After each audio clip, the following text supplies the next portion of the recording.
Time. Cerita ini berjudul Reincarnation of the Businesswoman at School. Jangan lupa klik tombol subscribe dan klik tombol loncengnya agar kalian gak ketinggalan cerita-cerita selanjutnya. Langsung aja deh. Kuy. Jauh dari pantai, sebuah kapal pesiar mewah pribadi bergerak perlahan melintasi laut. Laut itu seperti harimau yang mengaum, berputar-putar, penuh gejolak seperti halnya emosi Tang Aining saat ini. Dia sangat frustasi seperti harimau. Dia mengenakan t-shirt putih casual dan celana jeans, berdiri di ujung geladak di kapal pesiar. Satu langkah mundur di kapal pesiar itu, maka dia akan langsung jatuh ke laut dalam. Yang lebih parah, bahu kanan dan paha kirinya berdarah setelah ditembak. Dia gemetar dan tertatih-tatih, tetapi masih berjuang untuk tetap berdiri di sana. Betapa pemberaninya dia dan bertekadnya dia. Sebenarnya, 2 tembakan tidak cukup parah untuk membuat Tang Aining gemetar dan goyah. Dia kehilangan banyak kekuatan karena dia telah dibius sebelumnya. Kalau tidak, mereka tidak akan bisa menangkapnya semudah itu. Seorang pria dan seorang wanita adalah kepala sekelompok orang yang berdiri di depannya. Wanita itu mengenakan gaun putih tanpa tali dengan rambut keriting merah gelap, riasan tebal dan tampak menggoda, matanya penuh sukacita. Sementara lelaki itu yang mengenakan jas putih berusia sekitar 30 tahun dan sangat tampan. Keduanya berdiri berdekatan satu sama lain dalam posisi ambigu, tampak seperti tercemar. Di belakang pria dan wanita itu adalah 7 atau 8 pengawal, semuanya berjas hitam. Namun pria yang mengenakan jas putih itu memiliki udara dingin. Matanya yang seperti elang tertuju pada Tang Aining yang berdiri tepat di depannya. Pistol itu memidiknya. Dia siap menembak. Dan 2 tembakan ke Tang Aining juga dari pria itu. Mengapa? Tang Aining meremas suaranya dari giginya. Mata merahnya penuh dengan kemarahan, rasa sakit, penyesalan dan harapan yang tak ada habisnya. Dia menatap pria dan wanita itu tampak cukup dekat. Mengapa? Menarik, kata wanita itu. Wanita itu yang bernama Tang Yakin mendengus serta tertawa seolah dia mendengar lelucon konyol. Tang Aining, kau masih tidak bisa melihatnya dengan jelas kan? Sejujurnya saya adalah orang yang dicintai Ziyu dari awal hingga akhir, dan Anda hanyalah alat baginya. Itulah alasan mengapa Ziyu tidak mau tidur denganmu selama 2 tahun terakhir. Kamu? Tang Aining tersedak. Jika penglihatan bisa membunuh orang, Tang Yakin dan Qi Ziyu yang berdiri di depannya sudah akan terpotong-potong. Tang Yakin saudara tiri Tang Aining, 2 tahun lebih muda dari Tang Aining. 10 tahun yang lalu, karena penampilan Ibu Tang Yakin, Ibu Tang Aining secara mental hancur karena kemarahan, mengalami kecelakaan mobil dan telah berada dalam keadaan vegetatif sampai sekarang. Pada saat yang sama, Tang Yakin bersama ibunya Nyunyanya telah memasuki rumah. Adapun Tang Aining, dia telah dibuang oleh ayahnya ke organisasi pembunuh gelap untuk pelatihan. Dan dia telah melakukan banyak perbuatan kotor untuk keluarga Tang sesudahnya. Tang Aining pasti enggan, tetapi ibunya ada di tangan ayahnya. Selama dia berani menentang, ibunya akan dibunuh. Qi Ziyu, meskipun memiliki latar belakang biasa, dia masih luar biasa.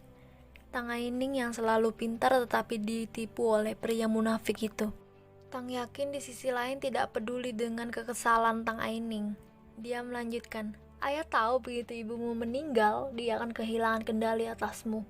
Karena itu ia sengaja mengirim pria untuk mengejar Anda, untuk membuat Anda jatuh cinta dan rela melakukan apapun yang diinginkannya. Tanpa diduga, Anda mengabaikan begitu banyak pria, tetapi justru memilih pria saya karena kecelakaan. Dan saya harus mengorbankan pria saya untuk bertindak bersama Anda demi kebaikan keluarga Tang. Sementara Tang Yakin berkata, dia memakai wajah kesal. Meskipun dia berpura-pura, dia tetap menarik. Qi Ziyu berdiri di sampingnya menghibur. Sayang, jangan khawatir. Aku akan tinggal di sisimu mulai sekarang dan aku tidak akan pernah meninggalkanmu sendirian di malam hari lagi. Benar. Kamu tidak peduli tubuh atau hatimu adalah milikku dan hanya aku.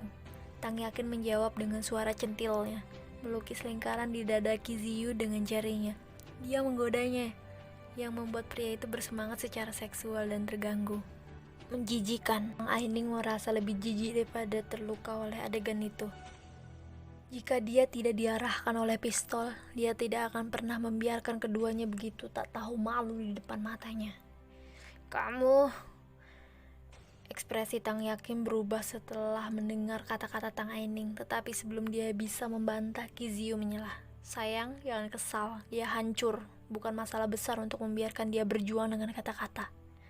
Tang Yakin menjadi tenang setelah penjelasan Qi Ziyu. Kamu benar, sebenarnya saya tidak ingin berurusan dengannya pada tahap awal, tetapi dia sudah menemukan kematian ibunya. Bagaimanapun, saya harus mengatakan dia memiliki hubungan yang sangat intim dengan ibunya. Dia bahkan mengkhianati keluarga Tang dan kamu untuk ibunya. Setelah istirahat sebentar, Tang Yakin menambahkan, Tang Aining, karena kamu telah melakukan banyak hal untuk keluarga Tang, aku akan memberimu 2 pilihan. 1, Anda bisa melompat turun sendirian, dan 2, Tang Yakin tersenyum penuh arti. 2, Anda bisa bersenang-senang dengan teman-teman saya dan menikmati perasaan seorang gadis untuk menjadi seorang wanita sebelum kematian Anda. Bagaimana itu? Tang Aining mengepalkan tangannya dan wajahnya menjadi tidak senang.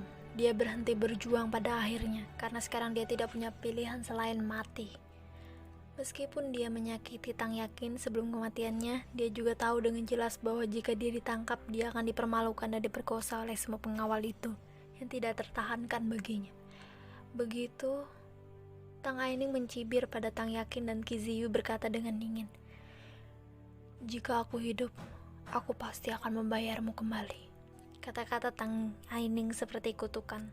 Tang Yakin dan Qi Ziyu merasa terancam dan ingin segera seolah kutukan itu akan menjadi kenyataan suatu hari. Tetapi sebelum mereka bisa bereaksi, Tang Aining langsung melompat ke laut yang kasar. Tubuh Tang Aining terus tenggelam ke bawah, dia jatuh pingsan secara bertahap, tetapi tiba-tiba dia melihat liontin giok di dadanya bersinar dalam cahaya merah, lalu dia benar-benar kehilangan kesadaran.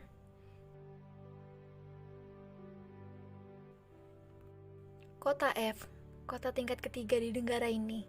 Di ruang pasien umum rumah sakit pusat, ada 4 tempat tidur, tetapi hanya yang tepat di dinding yang ditempati. Di tempat tidur pasien adalah seorang gadis yang berusia 17 atau 18 tahun, kepalanya terbungkus perban kasa.